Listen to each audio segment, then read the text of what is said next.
Push a shovel into healthy soil, and it slides in without resistance. Most gardeners never feel that. What they feel instead is a clang, a hard stop 2 or 3 inches down. Soil that looks fine from above and is slowly failing from underneath. And most of the time, the plant above it is doing the same. Somewhere in that failing plant is a gap, one missing element that collapses everything else around it. Not a disease or the weather, a single stave short in the barrel. 5 liquids fix it. None of them come from a store. Most of the ingredients are in a kitchen bin right now, headed for the trash. The global fertilizer industry is worth $207 billion. 5 companies control more than half of it. And not one of them can patent what is in a banana peel. That is not an accident. That is the business model. A peer-reviewed study confirmed part of this in 2021. The confirmation came from rice rinse water, the cloudy liquid most people pour down the drain before cooking.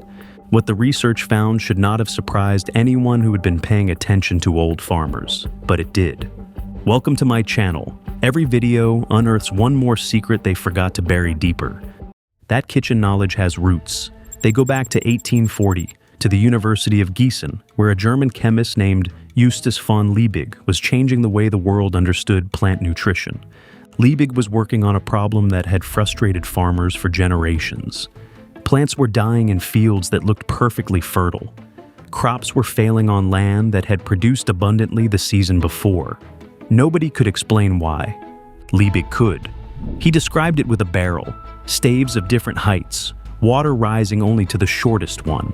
That is how a plant works. One missing mineral caps everything else, no matter how much of everything else is present. Farmers had understood this instinctively long before Liebig gave it a name. They had been managing it for centuries. The oldest of those methods was almost insultingly simple. Manure packed into a sack, lowered into a bucket of water, left to steep for several days. What came out the other side was a dark, nutrient-dense liquid that farmers across Europe, Asia, and the American interior had been applying to struggling plants long before the concept of a fertilizer industry existed. Utah State University Extension documents it as one of the oldest liquid fertilizer methods in recorded agricultural history. The second was quieter still. After rinsing rice, the cloudy water left behind, milky, starchy, easy to dismiss, was set aside rather than poured out. Left covered at room temperature for a few days, it changed. Something in the fermentation process transformed it into something farmers noticed made a difference, even if they could not have explained the chemistry behind it. They did not need to explain it, they just needed it to work. And for centuries it did. This was not guesswork passed between neighbors. This was accumulated knowledge, tested in the same soil, refined over generations, carried forward without ever needing a label. That knowledge did not disappear because it failed. The science that eventually caught up with it found something nobody expected, and it came from a laboratory in Malaysia. In 2021, researchers published a peer-reviewed study in the journal Sustainability examining what happens to rice rinse water after 3 days of fermentation. The results were specific. Nitrogen fixation increased by between 47 and 84%. Potassium solubilization rose by 73 to 84%. The fermented water also produced measurable quantities of indole-3 acetic acid, a root-promoting hormone that stimulates new growth at the root zone. Fresh rice water does almost nothing. 3 days of fermentation transforms it into a biologically active liquid that feeds the microbial population around the root, the same population that makes nutrients available to the plant in the first place. This was not folk medicine. This was peer-reviewed science confirming what old farmers already knew. But the rice water is only one piece of it. The dry outer skin of an onion, the papery layer discarded before cooking, tells a similar story. Food science research published in the Journal of Food Science documents flavonoid concentrations in onion skin that the edible flesh cannot match. Quercetin, the primary compound, is present in quantities measured in the hundreds of milligrams per gram of dry matter. The part considered waste is chemically the most concentrated part of the onion. Now, consider the coffee grounds sitting in the filter every morning. Most gardeners believe used grounds are acidic, useful only for acid-loving plants. Oregon State University Extension corrects that directly. Use coffee grounds tested a near neutral pH of 6.5 to 6.8. The acidity is extracted into the coffee. What remains is a slow-release nitrogen source and a soil structure amendment, not an acidifier. Epsom salt, magnesium sulfate, sits at the center of every chlorophyll molecule a plant produces. Without magnesium, photosynthesis stalls. The University of Minnesota Extension confirms its targeted value for plants, showing intervenal chlorosis, yellowing between the leaf veins while the veins themselves stay green. The kitchen cocktail, banana peel for potassium, finely crushed eggshell for calcium over time, coffee grounds for nitrogen and structure, Epsom salt for magnesium, blackstrap molasses to accelerate microbial activity, is not a random collection of scraps. It is a targeted response to the most common deficiencies in a struggling garden soil. 5 preparations, 5 specific interventions, each one addressing a different stave in Liebig's barrel. So, why has none of this ever appeared on the back of a fertilizer box? And then the system noticed, not because these preparations were dangerous, not because they were ineffective, but because they were free. And free does not fit inside a business model. There is no profit in a banana peel. That is not a rhetorical point. It is an economic one, and it explains everything. The global fertilizer market was valued at approximately $207 billion in 2024. The nitrogen fertilizer segment alone accounts for roughly $67 billion of that. 5 companies, Nutrien, Yara, CF Industries, Mosaic, and a handful of others, control approximately 57% of the entire market. These are not small operations. They are among the largest chemical manufacturers on the planet. A banana peel cannot be patented. Fermented rice water cannot be bottled at scale and sold with a margin. Onion skin tea cannot carry a brand. These preparations have no lobby, no marketing budget, no shelf space, and no sales representative calling on garden centers. What they have instead is a track record measured in centuries. And that is precisely what makes them inconvenient. Consider what replaced them. Miracle-Gro, the product most home gardeners reach for first, is a salt-based fertilizer with an NPK ratio of 24:8:16. It feeds the plant directly and produces visible results within 7 to 14 days. That is not a fiction.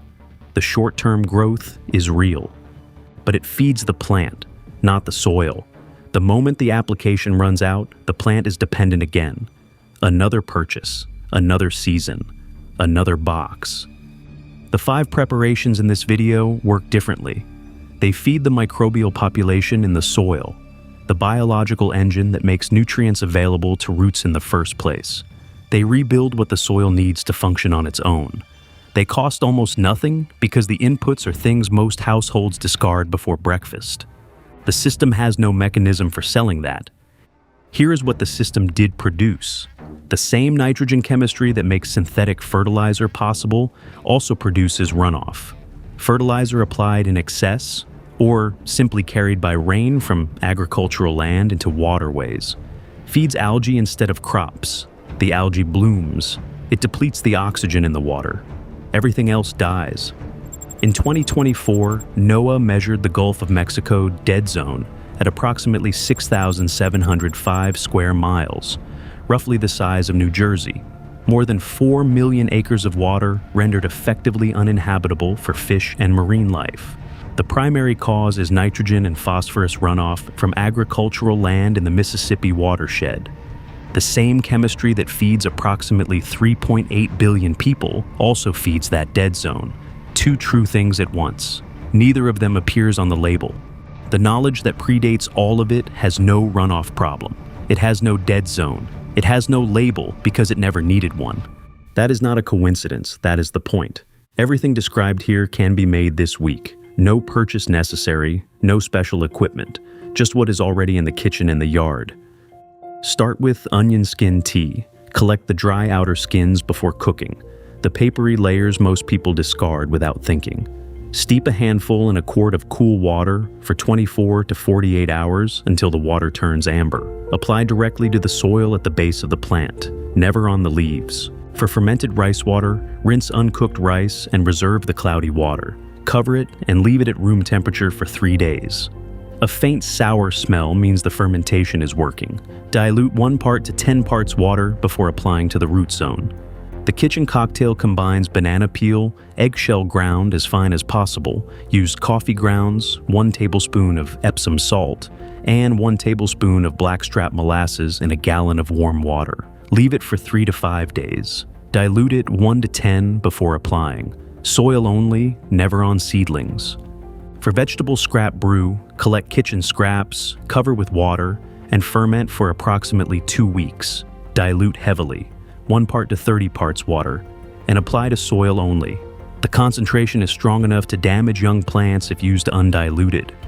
Manure tea requires one rule that cannot be skipped: aged manure only. The USDA recommends a minimum of 90 to 120 days between raw manure application and harvest. Steep well-aged manure in a sack for 3 to 5 days, dilute to the color of weak iced tea, and apply in the cool hours of the morning. Before applying any of them, the soil itself will tell you what it needs.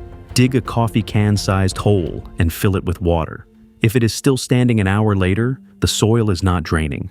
It is suffocating the root zone, and no liquid fertilizer will fix what aeration cannot. Then spread 1 shovelful of soil on a flat surface and count what moves. 3 to 5 earthworms means the biological engine is running. 1 or none means the soil is not just hungry, it is empty. These preparations feed what is already alive. The tests tell you whether anything is. The knowledge was always there, it just stopped being passed on. The plants that get written off as lost are rarely lost. They are starving at one missing point. The 5 preparations in this video have been fixing that for centuries. What changed is that someone found a way to charge for it.